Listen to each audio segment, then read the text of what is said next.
Yes, we're back after lunch for this parallel session. My name is Michael Taylor. I'm going to try to moderate this session. Today we're here looking at SRM in climate models.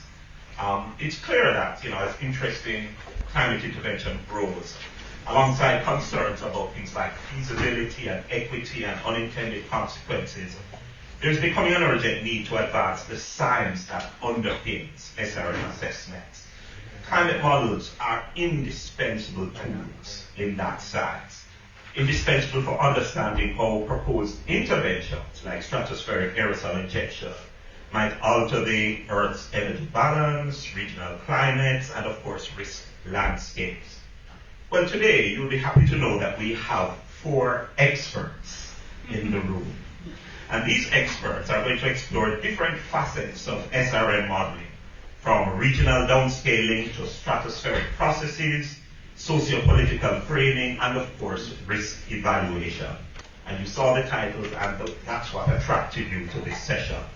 I am assuring you this session will be insightful.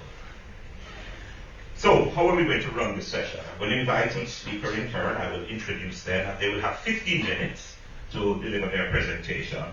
And at the end of each, I will take 2 questions. If at the end of the period we have any more time left, I will invite them all to come up and we will take additional questions, if that's okay with my speakers.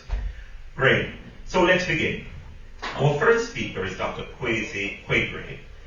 His work bridges global modeling and regional impact assessments, which are, of course, an essential link for understanding how SRM might play out in places that are most vulnerable. So his research adds kind of granularity to our understanding of climate interventions, especially in tropical regions. He's a postdoctoral researcher at the National Center for Atmospheric Research, NCAR, USA, and he's going to speak to us on the topic, dynamical downscaling of the CSM SAI datasets for assessing the impacts of climate interventions using regional refinement. Please welcome Dr. Kwesi. Thanks everybody for being here.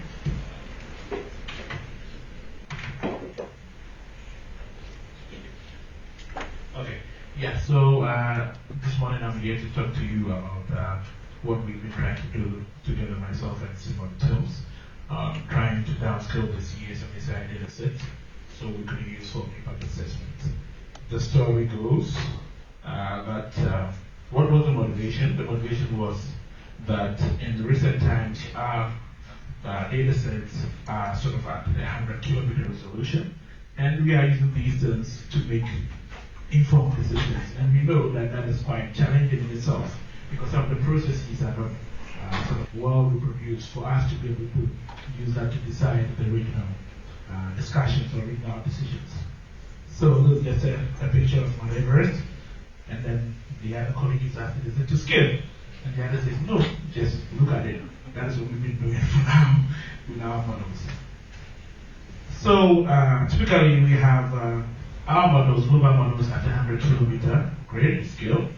And what we've been doing is that we know this falls short when we try to understand the regional climate dynamics and sort of the localized impact of SAI.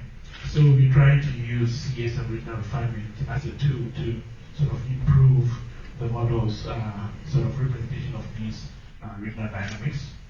And by refining these, we hope that we can better assess the potential of SAI. So, of course, to use regional refinement, I won't go through that. First of all, the data that we are using here is the CSM2 whole atmosphere community climate model, that's the WACAM. And our model is also using the winds and the temperature. And the spatial resolution, as I said, was 100-kilometer. The observations that we tried to evaluate the models against are the CHERS, precipitation, version 2, and then the Era 5 temperature data set. So the workflow is to sort of use the existing global model outputs, that's the winds and temperature as I've mentioned, as boundary conditions to run in the model. We do some form of nudging. We are nudging every 4 hours. In the model, we tested different nudging sort of frequencies and we arrived at 4 because we couldn't see much difference between a 4-hour margin and a 6-hour margin. So we want to perform or analyze the present day and future simulation with large literature fields from the Wacom SSP2 5.8.5 model using the 1 degree, and then secondly we also use the refined grid on the same data. We wanted to test the effectiveness of the landing methods, as I said. We've done that and we realized there was not much difference between the 4-hour margin and the 6-hour margin, so we went on to do that. And then we also want to assess the added value of using this regional refinement.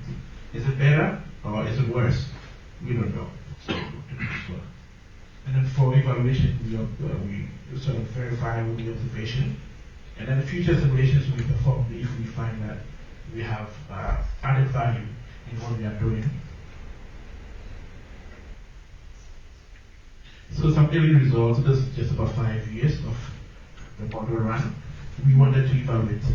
This is for temperature. And as we can see, the Wacom is your original model, your global model, and then NE30 is your 10 degrees. And then here we have the regional refinement mind observation. The observation here is the data sets that we are using to evaluate the model. And we can see some improved statistics when we compare these 3 versions of the model. So we have a much lesser compared to the much lesser RMSE, the root mean square error, compared to the NE30 and the model by default. Again, there is good correlation, and then our absolute errors are also down. So we see some improvement with temperature, which is good. But let's look at this. This is precipitation. We can see that the target was to improve this model with regional refinement, but we are having some sort of response, precipitation response, that we are not so sure what is happening here. And that is what we are going to investigate to see why this is, because we see the improvement with temperature. We know that the model already struggles with precipitation because precipitation is much more dynamic on that temperature. But the whole point is, what have we seen and what will be causing this is one of the next steps that we have set out to understand. So, that notwithstanding, we wanted to see how sort of some dynamics that I wanted to start looking at is looking at how it progresses through time and if it's doing any better. One thing that we realized that the regionally refined model is sort of picking up the peak of the precipitation, even though spatially we couldn't see this response. We saw that it wasn't performing that well. We could see that the regional refinement is improving the model's sort of representation of the peak rainfall. And again, the early onset that is magnified in Wacom and the NE30 model is slightly reduced as compared to that of the original model or the native grade model. Again, we can see that there are some characteristics that we see clearly that are comparable to the chairs, whilst we are not getting that response in the native model. Great. So what have we tried to do? We've seen that this has the potential. I'm not saying it is definitely the case or the way to go, but it does have some potential in sort of improving the regional climate information, particularly even pertaining to temperature, even though we've not delved deep into that. And of course, we see some reasonable results, albeit those regions that had the excess precipitation. So we want to be able to do this and provide the data set for assessment, in particular to the community. And also we want to apply this method to GeoMap to see how we can compare this to the statistical downscaling that Daniele is trying to do. So it will be interesting. And I think Lilia is also going to do some form of investigation, I think through statistical and as well as machine learning techniques. So it will be nice to compare the outputs and then see how it goes. The next step is to complete the future runs and then also to evaluate the representation of climate processes.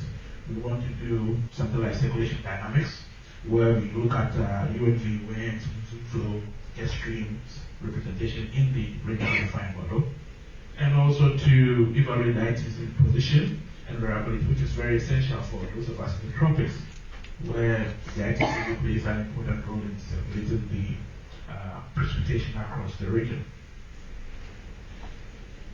And then the other thing we wanted to do is also to analyze the extreme impact or extreme response in the model, and to compare. We already have a paper that will be coming out soon on the native model and its representation of extremes. We want to be able to compare the regional refined model to that output to see if we've truly improved the model in representing these kind of responses, so that we are confident that when anybody takes the global data anywhere, they can be sure that they have the right responses that is needed. Thank you.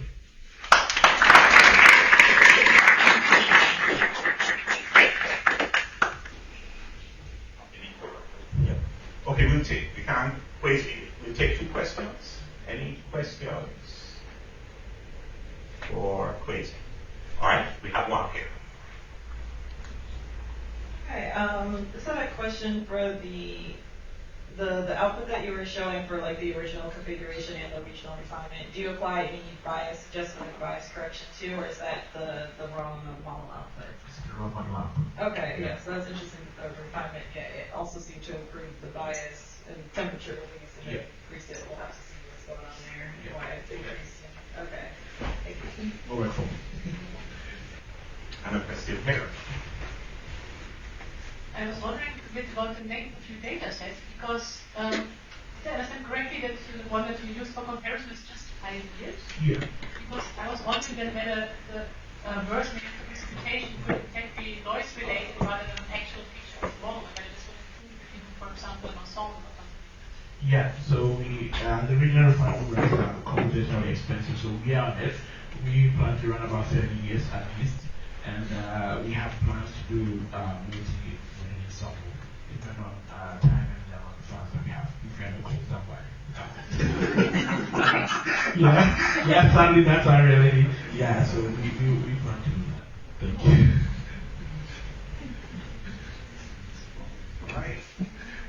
All right, thank you.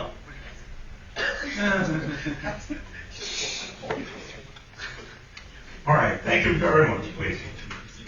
Please give him another moment. All right, so now we're going to turn to Dr. Daniele Visioni, who is a global leader in stratospheric aerosol research.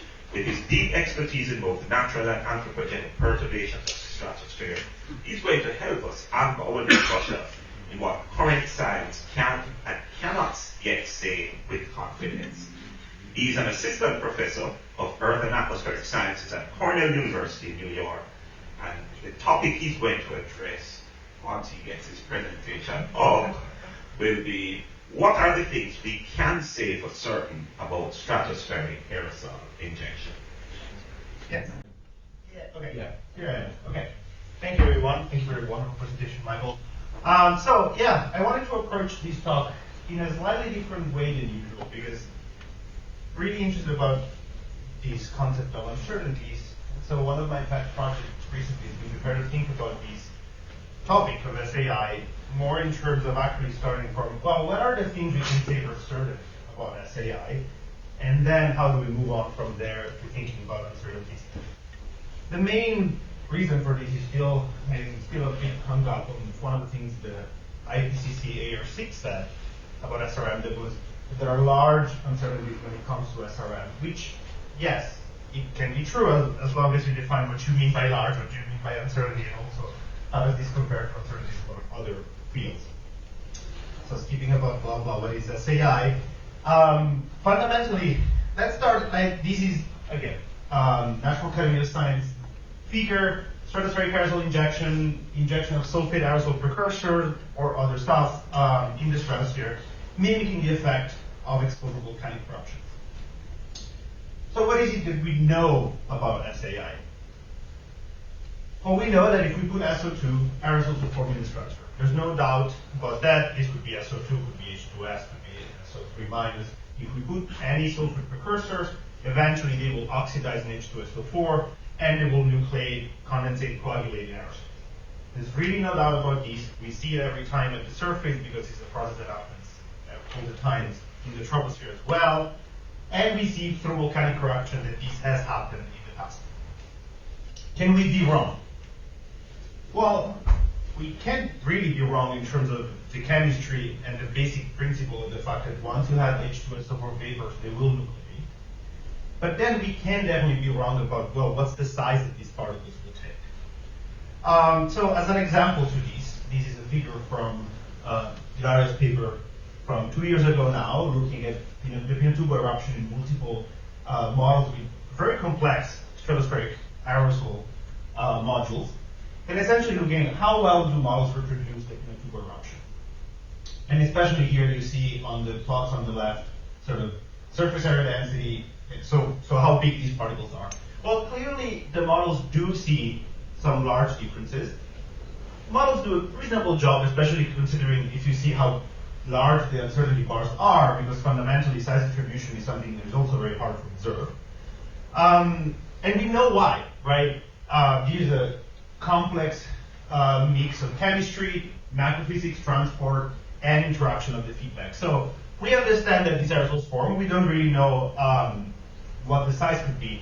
In particular, I would say one of the interesting things is that we normally think of things in terms of Pinatubo, which was just 20 million tons over 8 hours. So it might actually not be that good of a proxy for SAI when it comes to a lot of things, especially maybe when it comes to what would happen in the case of SAI at the beginning of an injection period. Because now we've seen for a few recent volcanic eruptions that were actually pretty small, 400,000 tons of SO2, that actually the size distribution ended up being smaller than the background rather than bigger. Because at that point you have way more nucleation and you have condensation, so that kind of makes sense. So this is a thing where we know the aerosol will form, but we actually are not really sure about the size. Why does that matter? Well, we know that fundamentally aerosol will reflect sunlight, and that will cool the planet. This is another one of those things. There really is no doubt that SAI, from a physical point of view, would work. You can use a simple energy balance model, or you can just use, and actually this is a figure from John Dykman's paper from now a decade ago, but sort of showing how, well, we do understand how the real refractive index works when it comes to a specific size distribution. We know how the aerosols respond. You don't even need to go to Pinatubo to understand that actually the aerosols would reflect sunlight. They would increase alpha in the equation here. They would change by certain thing. Can we be wrong? Again, this is something we're pretty clear about, except the challenge seems to be that really the size of the aerosols is going to affect pretty greatly how the efficacy of these processes. And this is one example. This was a model run that Antoine Lasco did 3 years ago, sort of looking at the same exact model, but with two different aerosol microphysics approach. One that is way more computationally intensive, that's the sectional one, and one that is a bit quicker, which is the modal one. Those are the curves that you see there.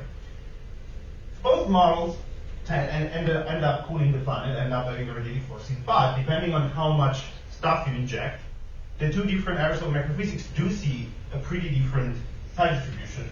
The interesting thing is that the largest uncertainty size distribution seems to be exactly in this sort of gray space, which is where actually the aerosols would be more efficient. Does this matter? Well, one could take here sort of an approach and say, this could affect essentially how much stuff you need to inject to get a certain amount of nucleation. But eventually, that is sort of one of the three parameters we can use when thinking about SAI, right? Nobody's going to do SAI and just say, we'll dump 5 teragrams of SO2 in 1 year and then we'll see what happens, right? You can imagine a responsive framework through feedbacks that where essentially you decide how much you inject based on what you observe after the first month, first 2 months. So fundamentally, this is something where we could be wrong, and we could definitely be wrong even by a factor of 3, 4. I don't think more than that. However, aside from the fact that you need more stuff, that is obviously going to affect things like surface deposition, right? It's going to affect air quality, it can affect a lot of atmospheric chemistry and so on. So another relevant thing that might matter. The other thing we know is that, at least for sulfate, aerosols will always interact in other way than just purely reflected sunlight. You can think of diamond dust, and that wouldn't be true, but as long as you're thinking about any actual real material, they will always have some sort of effect. As an example here, is just the imaginary part of the refractive index, sort of indicating how much the sulfate aerosols will absorb in the short wave mostly, and essentially will warm up the local stratosphere. That is going to be an impact. As long as you have particles with a specific absorption coefficient, they will always absorb and they will always heat up the stratosphere. And they will have other effect on chemistry. Can we be wrong, and does it matter? Well, I'm going to have my hot take today at this point. And I will say that for sulfate, we know that it will have an impact. We know that sulfate will increase atmospheric will change atmospheric chemistry in the stratosphere. But we also do have a clear upper bound for how large this interaction would be. And really, this is the simple point in which we can look back at the Pinatubo eruption and see that honestly, the ozone changes after 20 million tons of sulfate were in the stratosphere for 2 years were noticeable but not large, right? In terms of unknown unknowns, the sulfate cycle is pretty well bound in the stratosphere and at the surface to make it understand that we know what would happen. This is the issue where you might think, well, how about other materials? Other materials might have, that are not sulfate, might have things that are for which they're better, but overall, bounding their uncertainty will always be harder. Because for no other material except sulfate and black carbon, but black carbon has other issues, we essentially have examples of what they would do to the atmosphere in general. For none of them, we have actual clear observations that would bound the uncertainties in the stratosphere. So this is the point where, when thinking about uncertainties and risks, we should also start to be clear about what are the risks that are just essential impacts that we can somehow quantify with an uncertainty bar and say sulfate would reduce tropospheric ozone by 5%, stratospheric tropical ozone by 3%. Okay, that is an impact. We can call it a risk if we want, but it's not necessarily an uncertainty. And if the bar is between 2 and 4% or 1 and 5%, that is still a quantifiable uncertainty. For other materials, we might have an issue where maybe the central range is smaller, but the uncertainty bars and the risk of finding things that for which we actually don't have knowns, we don't have ways to bound those uncertainties might be higher.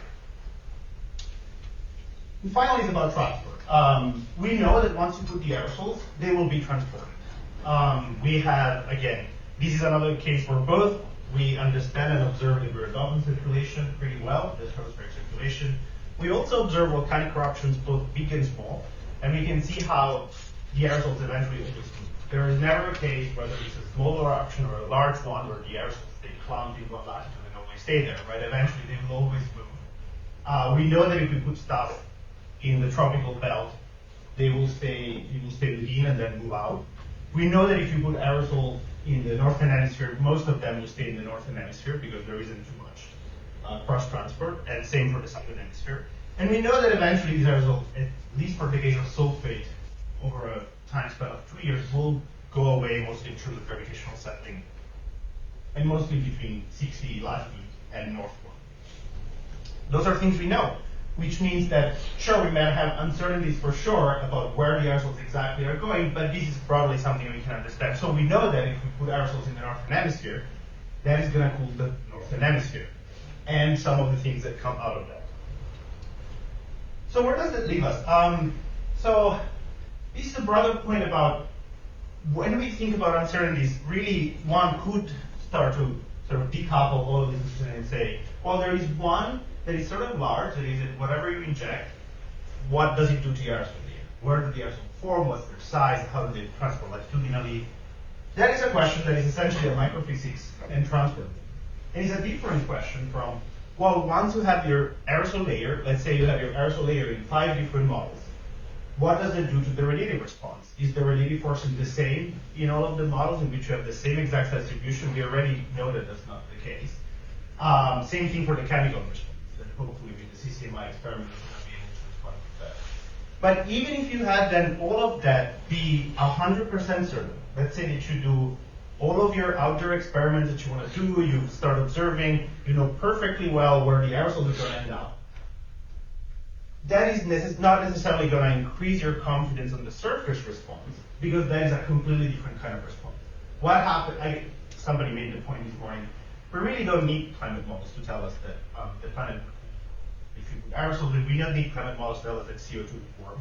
But fundamentally, the surface response, that is going to be driven by the radiative response, and that is the part where it's uncertain. So, do these uncertainties matter? I would say, here's one perspective. So these are results from multimodal geomip results, and essentially showing both what's the average response on the left, in 3 cases, if you let climate change, so 2 more degrees of warming, that's SSP5 minus SSP2. If you cool the planet through turning down the sun, that's the lowest row. And if you try to cool the planet by adding the aerosols. On the right, you see the multimodal standard error. So how much the models disagree. The obvious clear thing from here is that the largest disagreement is actually in the case of climate change. Again, not a surprise if we think that we know that one of the most uncertain things is sort of the Arctic issue. And the smallest one, the smallest uncertainty, is the one for solar heat. So it looks like if it's just a matter of matching radiative forcing, actually the models pretty much broadly agree on what the response would be, except sadly in Africa, mostly a landfall issue. But now, because we don't have enough observation of that. The interesting thing though is, well, why is there such a large difference in between the case in which you turn down the sun and the case in which you have the aerosols? In that case, it's obvious that the response is that the models doing the same thing in terms of injection leads to the models having different distribution of the aerosols. And then this distribution of the aerosols leads to different surface responses, right? So fundamentally, you can try to separate out some of the responses between stratosphere and the surface, but they will be fundamentally tied, especially if you use vastly comprehensive modeling framework in which everything is interacting at the same time. So the uncertainty in the stratosphere will matter. Now, last figure on this, which is to say, well, you can look at this and see that, well, it looks like this is still less uncertain than for climate change. Sure, but that does not apply for precipitation even in that case. Here, I'm showing precipitation, not P minus E, which is normally used for water availability, just because I think it's useful to actually focus on large-scale dynamical response to precipitation. And it's pretty clear here that the models clearly do different things, and the uncertainties are pretty much in the same range for the climate change case and the SAI case. Now, in this case, though, these uncertainties the same.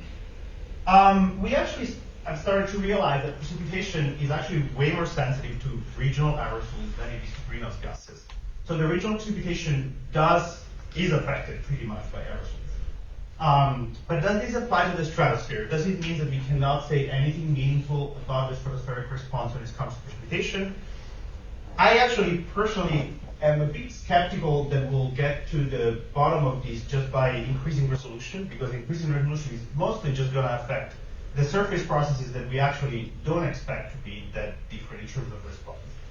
But the physics of the aerosols might matter a lot more. So I actually think that one of the things we should do more of, and actually just found out somebody had the same great idea, so I'm excited to see the results, doing perturb physics ensembles, perturb parameter ensembles in which we actually understand the differences in the response, how uncertain the response to the physics assumption is, it's actually going to be important. Last thing to conclude. Yes, I haven't talked about the other kind of uncertainty, the scenario one. So for instance, Jared is going to have a session on these, essentially showing where's the, here it is. Yeah. Essentially trying to separate these one out as well by having climate emulators. In this case, our group has developed this climate emulator capable of simulating different strategies with different actors injecting at the same time. I think it was very interesting, and I'm sure it's going to be of great use to policymakers or to people trying to devise scenarios. But the thing that we haven't done yet, and I think is going to be way harder than it sounds, is once we start having this emulator that essentially bring the uncertainty down to 0, right? There's no uncertainty in those curves because this is just the result of one model. How do we include uncertainties in these kind of emulators based on what we can learn? And again, this is a thing for which I deeply think that we're going to need perturbed physics ensemble. Thank you.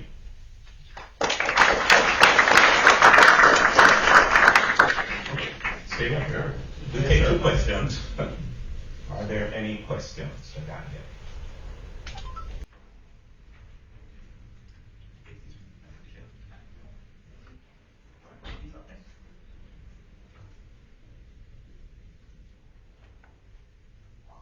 All right, so our third speaker is Dr. Claudia Wieners. She brings a systems-thinking approach to SRM, integrating physical modeling with socioeconomic complexity. So her work challenges us to think about who decides to deploy SRM and why. She's an assistant professor at Utrecht University in Netherlands. And her topic is egoistic versus altruistic unilateral SRM in a simple community. So we welcome her.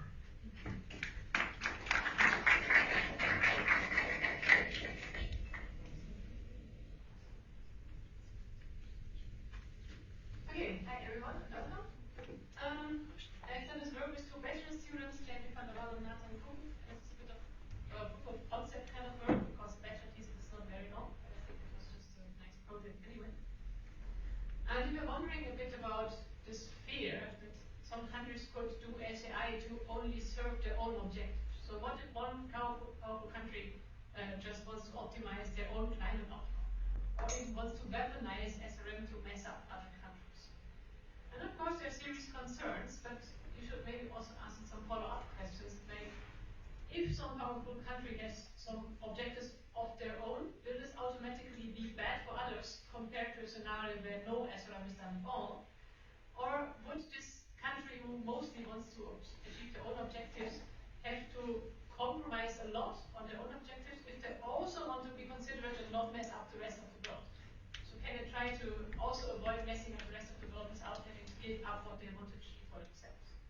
Or vice versa, this fear about weaponizing SRM, can you do that without using the weapon also against yourself?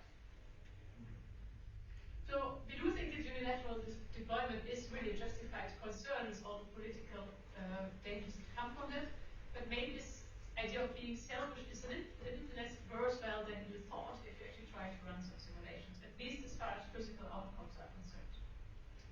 So a few caveats, this is just proof of concept. We used a simple model and only looked at a few variables. We also used only SAI, and I think things will become more complex with more regional models such as maritime writing. And we focus on the physical impact, so we don't look at other governance aspects such as procedural justice, which are of course very important, but we don't look at that here. Okay, so suppose that you or a certain country want to optimize their own climate outcome. Well, optimization implies that you run a lot of simulation and then pick the best one. I mean, even if you have some fancy software to do the optimization for you, you still need to evaluate the model a lot of times. And you may not want to do this with a full complexity climate model like CSM. So that's your emulators coming, which are sort of mathematical fit, fed with original climate simulations, but run in a much simpler way once you've done the tuning. So to keep it simple, we used a relatively simple climate model called PLASM. So it is a climate model, but like it has relatively low resolution and not all complex processes. Use that as the true climate model. We only look at equilibrium climates, so no transitional phases. And we use 5 shading patterns for which we want to make combinations and then look at the outcomes. We first tried with a linear emulator, and spoiler, it didn't work very well. So as a next step, we did a simple neural network emulator, and that worked better. So let's first very briefly talk about the linear handling. So the linear emulator would work like follows. Suppose you have several possible shading patterns like A and B, and you know what impacts they would have, then you could predict the outcome of combining these two shading patterns by just summing up the impacts of the individual shading patterns. So just sum up the impacts and it gives you the total impact. It often works relatively well for climate models as long as you stay away from tipping points and such.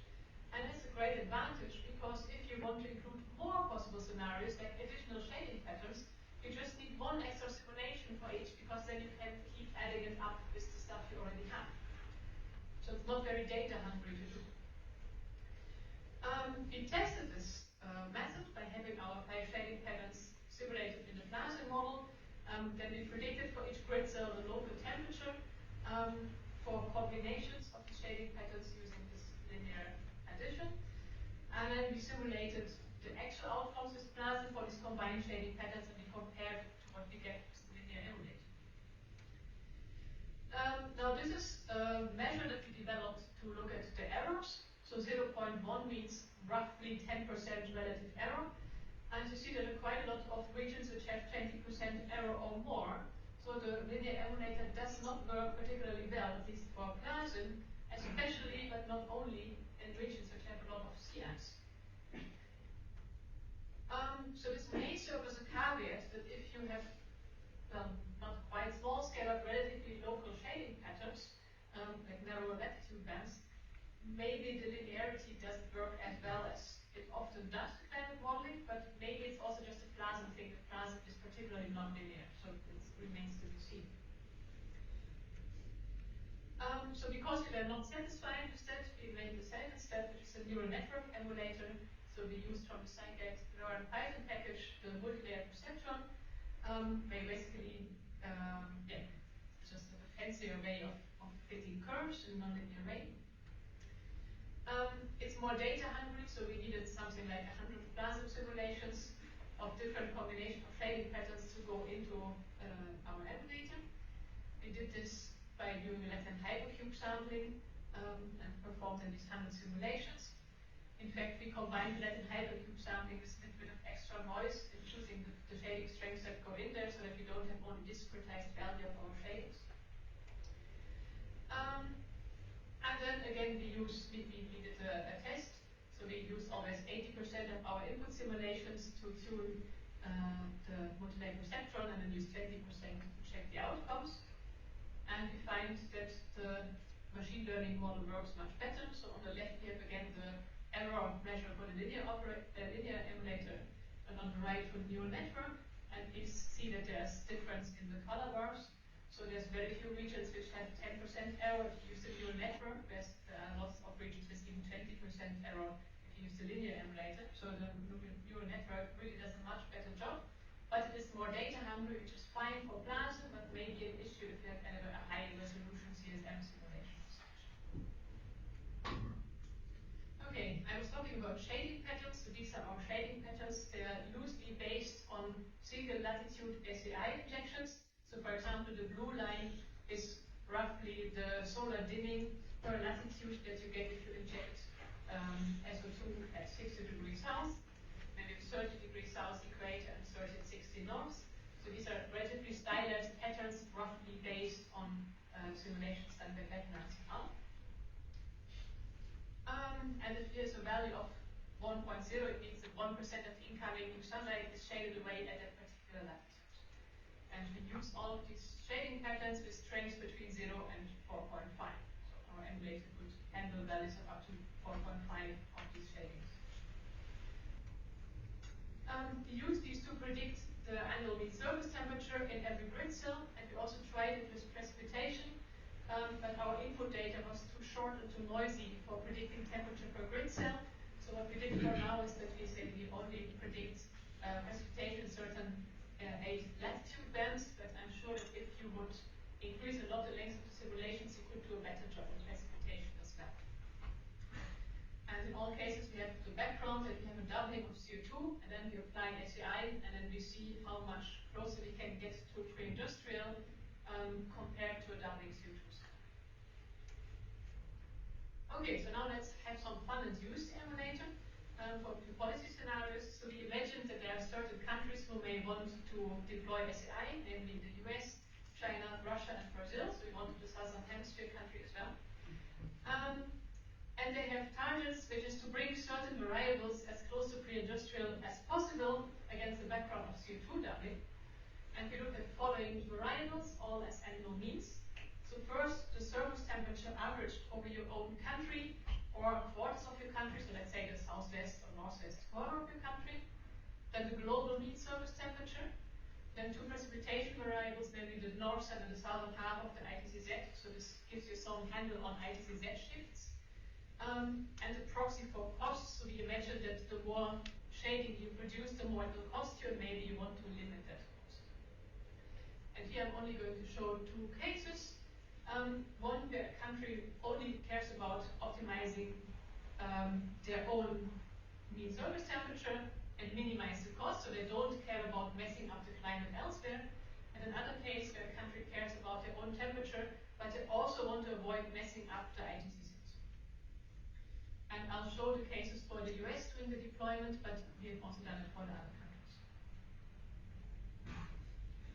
Okay, so first here are the results for doubling CO2 without SRM in Plasen. You see that the resolution is on the curves here. We have strong warming, especially in the Arctic and also in the Antarctic.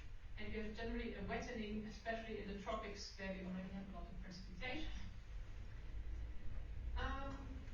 So now let's have a look at the actual scenarios. So here at first, the US tries to minimize their own temperature change and do it with as little shading as possible.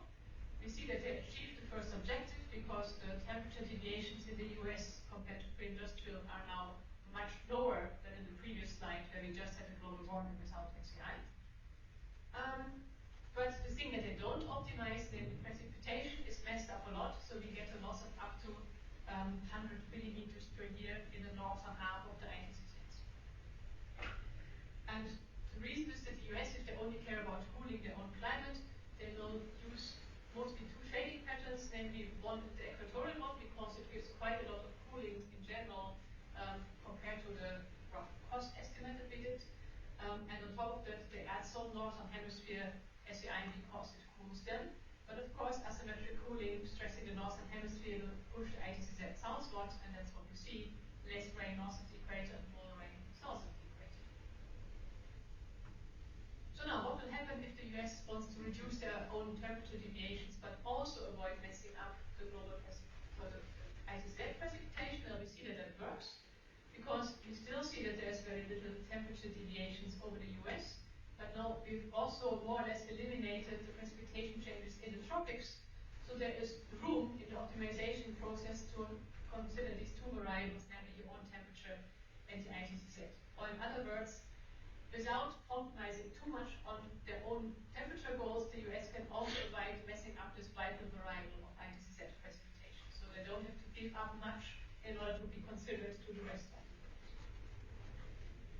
Of course, this can differ if you add more and more objectives. So supposing that the US or whoever implements it has more and more local objectives, like micromanaging the temperature on a more local scale or having local precipitation goals or whatever. If you add more and more objectives, it can be more and more difficult to reconcile them all and also take care about global variables. We also had some fun trying to look at what happens if you want to give some other country bad outcomes, like avoid cooling the other country back to pre-industrial. Well, then you normally will also impact your own outcomes, at least if you're on the same latitude. So you can't harm someone who's on the same latitude without harming yourself, basically because SEI spreads latitude, along random latitudes. Of course, this may hold for SEI, but it may look very different if you include more local stuff like marine cloud rising, which we did not take into account because that's not spreading around in the longitudinal direction as much.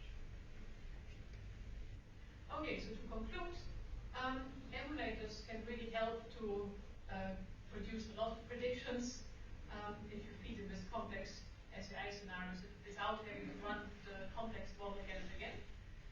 Linearity may not always hold, though maybe Plasen is particularly nonlinear.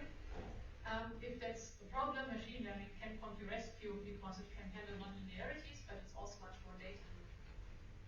Also, concerning the scenarios, we find that probably unilateral deployers could reach their own targets without having to mess up the rest of the world. So if they have a limited amount of decency, they could avoid messing up the rest. And it's hard to weaponize SRM without turning the weapon against yourself. So this is a rough proof of concept. I hope to be able to use more variables and maybe also get to more serious models to base an emulator on than Plasen. And I'm always happy to brainstorm or discuss. So there's my email address in case you want to get in touch. Thank you very much.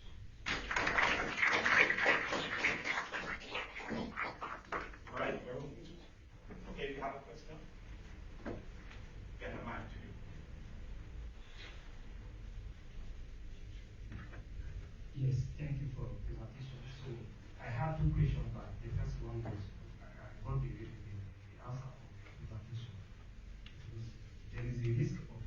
development of SRM? I can say on that yes. Because if we are basing on cost, saving costs on getting money, we have some policymakers today, they are willing to do the donors. So the question will be, what are the possible actions for development countries to prepare for this unilateral decline? Because I know that if it's to save money, Zantam will do it without consulting all those strategies. So what are the possible actions for developing countries to take against this unilateral decline? Well, I guess improving the costs and political costs, right? Because if, well, of course, you never know what happens if a powerful country gets a very crazy president, right? But, like, if you, it's probably not going to, in terms of financial costs, cost you that much extra if you build 100 airplanes, you build 120, so that you can also, whatever, spray within the southern hemisphere to achieve better symmetry. But if this avoids you getting a lot of backlash, you may want to pay a little bit of financial cost extra and not have the whole world against you, right? So I think one important thing is to, well, know about consequences that could happen and make sure that the political cost of messing up becomes big enough that it's not worth small increase in financial costs to risk this backlash. Other questions? Yes, across here.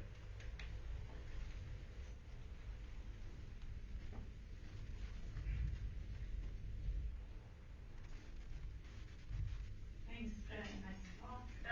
So you said you applied this one model with MS output, and obviously you said you wanted to apply and use different models as well. Definitely this outcome depends on the specifics of the model, so other models may have completely different outcome. If you combine those, you may get, how do you trust it, right? Because if one model gives you one answer, another model gives you a completely different answer, you combine them and they give you a third answer, that seems difficult. But I mean, there's several steps in here, right? You can test your emulator. That's relatively easy in the sense that the task of the emulator is to emulate the climate model. So this still means that there is uncertainties because climate models themselves disagree. So you can eliminate that, but you also don't necessarily add to that, because if your emulator reproduces your climate model, the emulator has done its job. Now, as for the political outcomes, of course, they are dependent on your model, be it an emulator or be it the underlying model. Well, I'm sure there will be some disagreement, but I do think that the underlying idea that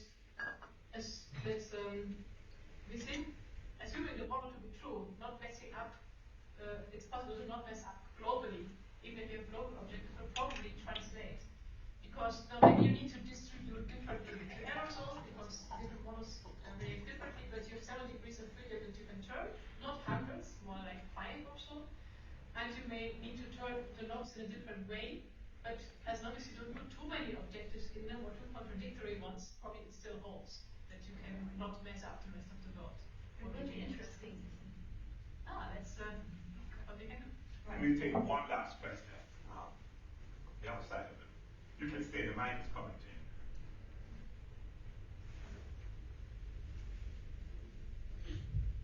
Thanks, that was really interesting.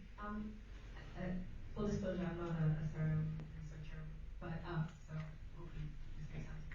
So it seems that you can act selfishly against countries in a certain makes sense. But all of the countries that you are capable or likely to act unilaterally are kind of clustered. So does that mean that that's just a peaceful collaboration? But that removes the threat of but basically like all of the powerful countries that could act kind of geographically in a similar band that you. So I think that as long only SAI is concerned, which is of course a questionable assumption, then yes, if all the potentially competing countries are on the same latitude, it reduces the chance of them deliberately trying to mess with each other and meanwhile produce collateral damage to the rest. Of course, it's then a possible scenario that they say, oh, we're all roughly along the same latitude, so maybe we try to do something that's good for our latitudes. But then again, the thing I think will happen that it doesn't cost them too much to also like avoid ITCZ shifts and stuff like that. And if the political backlash is expensive enough, they'll probably even if they're pretty selfish, say, well, it doesn't cost us so much to make hemispheric balance, it will not compromise our objectives too much, so let's just do it and avoid the hassle of, arguing with the rest of the world. Well, I hope this to be the case, but of course I'm not a political scientist. Let us thank Claudia.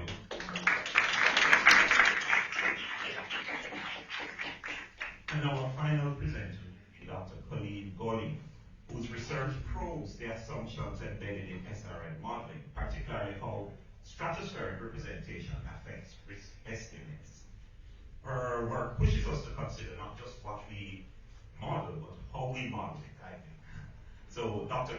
Golja is a Marie Curie postdoctoral fellow at Imperial College London, and her topic, advancing holistic risk assessment for measures to address climate change. Please welcome her.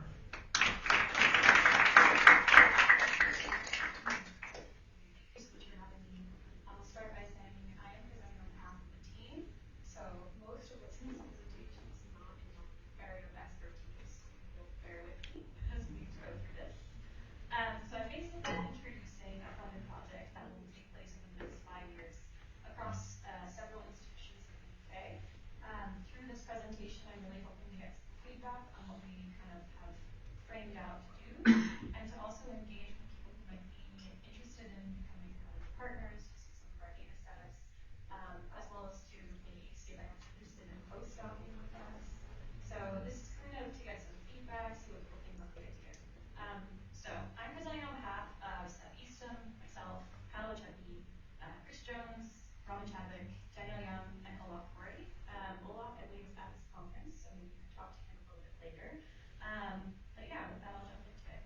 So this was a proposal in response to the National Environment Research Council on modeling environmental response to solar radiation management.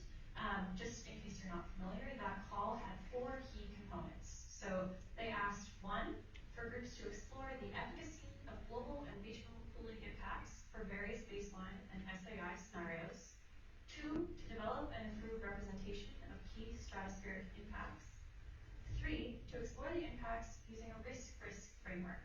And 4, to explore specifically the response determination of SAI. So it was a relatively prescriptive call, and we hope we come up with kind of creative take on those things that we're told to do. So jumping into this, the kind of current basic challenges that we broadly saw as far as SAI right now. So firstly, it's how physical impacts of SAI have been considered to date. Disciplinary research in critical systems has been crucial to understanding impacts of climate change, but this has not yet been as extensively applied to SAI research. We want to address this by training domain specialists in SAI research, and especially reaching out to people who have not necessarily previously been involved in SAI research and perhaps have focused only on climate change and their niche area of expertise. Second is the problem of risk analysis. Sorry, these are very strongly worded headers. We suggest that to date, the way that risk analysis in this field has been done has been relatively naive. We suggest that effective risk analysis for future scenarios must place any novel technology in the proper context, centralizing the process of decision making, which as a scientist I absolutely hate, because I like to think that we could say, well, here's the most environmentally optimal way to do this, but realizing that real life decision making is incredibly messy. There are many other things on decision makers' minds, many other facets of society that they're concerned with, and trying to centralize that idea within the broader context, trying to put SAI within the broader context of decision making. Risk analysis to date has looked on analyzing extreme scenarios with SAI as the core consideration rather than making SAI more of a holistic future risk analysis. So our vision of the field is to have 1, climate modeling deployed in support of risk analysis, not risk analysis of arbitrary climate scenarios. This should be able to draw on to a shared simulated scenario of future development, which may or may not include SAI. These must in turn incorporate 3, domain expertise, in training leaders across different fields in understanding the science and modeling of specific critical Earth systems. So this is a much bigger task than a 5-year proposal and what 5 key leaders can possibly ever do. And basically, we're hoping to create a framework which can then scale or be easily used or picked up by other researchers.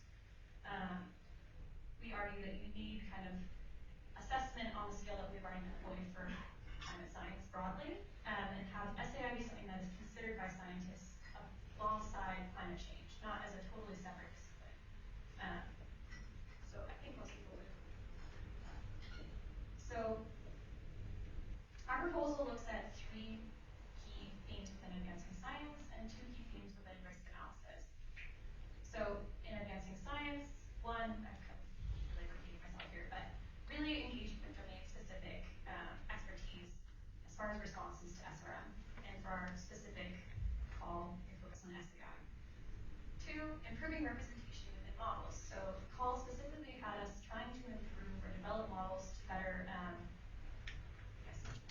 physically understand SAI. And what does this mean across different domains? Obviously, I'm interested in atmospheric dynamics, so I'm really interested in, well, how good is our representation of the stratosphere to start, and how can our understanding of the stratosphere dictate what response we estimate? What can we improve in the stratosphere to have greater confidence in understanding the response to SAI? Question 3 is, what is the sensitivity of selected critical systems as far as if you were to change the magnitude, timing, or the physical background or context to when the SAI forcing is applied? 2, in risk analysis, I think one of the major questions that I will say, impacts analysts have already done a lot of this work, but how can physical changes be translated into human relevant risk? And how does uncertainty in the physical response to SRM contribute to risk when we look at this within a broader societal framing? So this proposal really brings together earth science and what we say is holistic risk analysis. Specifically, we will use earth system science to inform interpersonal gaming simulations of future scenarios, producing quantitative results which then inform the qualitative human-centric analysis of risk, which would include SAI, but not be solely based on SAI. So this will be accomplished in 2 work streams. Workstream 1 applies the disciplinary scientist to understand the implications of existing indicative representations of SAI. So to be fair, it's maybe a little different. We're taking these 4 scenarios that were prescribed largely by NERC and saying, okay, well, if we look at specific critical systems, how do they change? In Workstream 2, advancing science, we'll understand the impacts of these disciplinary areas through additional focus simulations and analysis. That could include idealized simulations to really understand the mechanisms of what are changing, so that we can better understand how the systems might be impacted by the magnitude, timing, and context of the forcing. We will then use those to inform geopolitical or national security experts in these gaming simulations alongside conventional non-SAI risk factors. So, I am low on time, so I'm going to discuss this relatively quickly. If we're thinking about this in a much more kind of comprehensive breakdown of our project plan, we have synergy between 3 key work groups: the atmospheric response group, Earth Systems Impact Group, and the Scenario and Risk Analysis Group. Workstream 1 centers on the assessment of 7 indicative SAI scenarios, and we're going to leverage existing data as well as extra simulations performed by the atmospheric response group. These outputs will be passed on to domain experts who form our Earth System Response Group. Our proposal focuses on the response of land surface and specifically Amazon dieback, air quality, monsoon precipitation, and atmospheric dynamics to SAI. The ESIG team, that's the Environmental Systems Impact Group, will assess physical changes in each system and will work together with the Scenario and Risk Analysis Group to translate physical hazards into human-centered metrics meant to inform and facilitate gaming workshops. Workstream 2 operates in parallel and seeks to advance understanding of the process-level physical responses in each of our 4 specified domains. This includes understanding mechanisms through which SAI might modify a system, as well as quantifying uncertainty related to the location, timing, or magnitude of SAI forcing applied. This work will produce a measure of uncertainty in the response of each specified domain, which together with the physical hazards produced by Workstream 1 will be used to produce collaboration between climate science and geopolitical experts to understand how decision-making about SAI may fit within the broader international context. So currently our team consists of experts from 4 leading universities across the UK. Myself and Paolo Ceppi are in the physics department at Imperial College London, and we will be looking to engage with some postdocs who want to come and work on Workstream 2, specifically interested in stratospheric dynamics and how we might improve model representations of the stratosphere. The ESIG group, or Systems Impacts Group, include Chris Jones, who's working on land system modeling under climate change, and he will be now translating that to looking at Earth system modeling under SAI. Sam Easton will continue some of his work on air quality response to high altitude emissions. Robin Chadwick will be modeling monsoon impacts. The X-ray group, largely led by Danielle Young and Olaf Corey, will be asked to do the interdisciplinary risk assessment, and they'll be running these kind of working groups of geopolitical experts to run these gaming workshops. So I will leave this here. We have some partners right now. We see Small Hotels was part of our original application from NCAR. We have collaborators with the Met Office, and some folks from degrees have already spoken to us, but we're really hoping to engage with folks we're looking for is to know if you needed to do an analysis on your specific thing, your area of expertise, what climate variables would you need, and what questions would you be likely to ask? And if we can possibly get you data that can help you do that, we'd like to engage with you.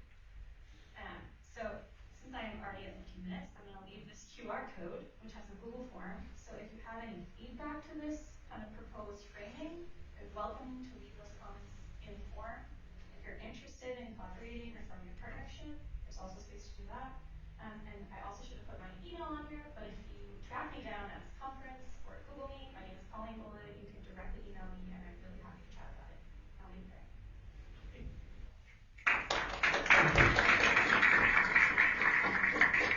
And we're open to questions, and we have one on the right.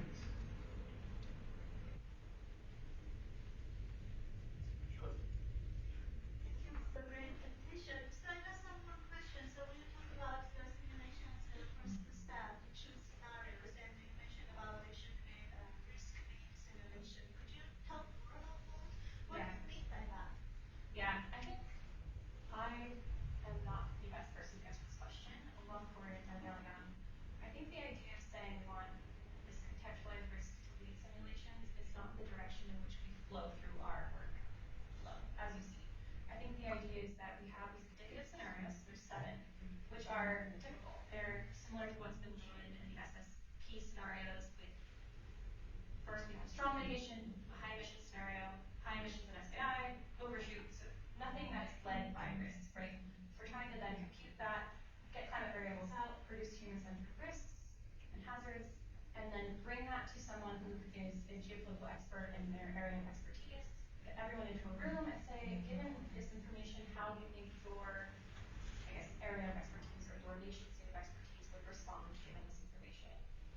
These are really iterative workshops, and I think we're saying risk-led scenarios because as we understand what the kind of geopolitics might evolve as, it could inform running new scenarios.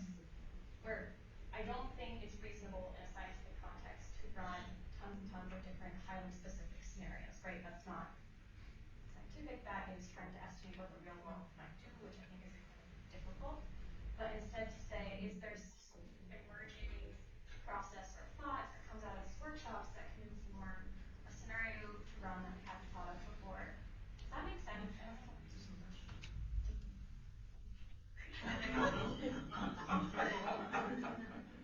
This is a team effort, and if you have feedback, leave it in the form. We have another question before you. Yeah. Go. In the third group. Oh.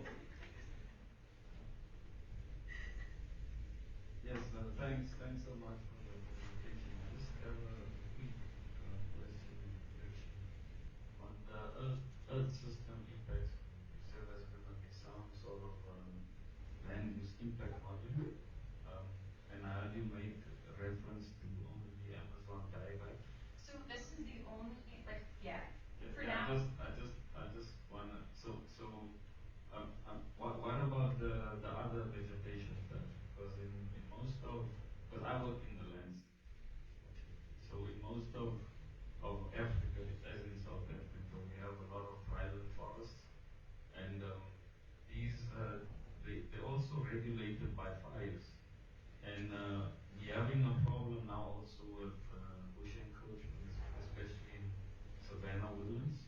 And also problems with alien invasives. I just wanna understand how some of those aspects will be cooperated. So we're asking people with expertise in specific things, so like you, to engage with us because we're only 5 people. We have one land modeler, and his specific area of expertise is Amazon dieback. But what we'd like to do is produce outputs relevant for someone like you to then help us expand the broad. So we're not saying we're covering everything, because we can't possibly do that. This would hopefully provide information for people to take up some of the climate outputs and apply it to your specific area of expertise. Because everything does matter, but we're only 5 people, if that makes sense. So I would argue that, yeah, we're touching on just like a very top level, tiny, minuscule amount of large impacts, which, yeah, obviously this is like the entire field is trying to understand what the one way in which we can try and filter that information, create a broader library. Go ahead. We have one last question. Colleen, could you go back to your second slide, please? The one about naive science. Okay. So I do believe that doing correct research is important, but I believe the best way to do it is by leave each other up and not bringing people down. So you have these slides where you say immature science and naive risk analysis, and then every other slide that you had is essentially describing what this community has been trying to do for the last 15 years. Both in terms of scenario analysis, talking to people in terms of risks, and talking, right? We've been trying to do that pretty hard. There's plenty of literature to show that. And also in terms of the way in which we treat certain things. So what is more mature and what is less naive in your approach compared to what the community is? I will preface this with slides. Said originally, I don't agree with these headings. I believe that we should lift people up. I'm a young woman in science presenting at a conference. So yes, I do think that there have been, we're saying immature science as compared to the broad assessment of climate change. I think that's fair to say that there has been just severely less investment in understanding SAI as compared with climate change. I think that's fair to say. But do you think that gets improved by calling the science being done up to now immature and naive? Or is it better? Privilege, that's one question. But do you want to?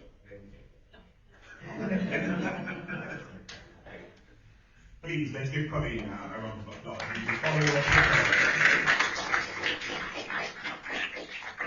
Thank you very much. Colleagues, we had said that we would have an insightful session, and I think we have had an insightful session. And I want to thank you as an audience for engaging as well. What we think we have seen is that today's presentations have underscored both the promise and the complexity of using climate models to evaluate SRM. We've talked about the physical aspects, the governance, you heard the ethics, the regional impacts. And so the science needs to evolve, and so too must our modeling tools, but also our interpretive frameworks and also our global conversations.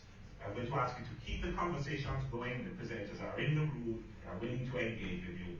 Thank you for attending. Have a good rest.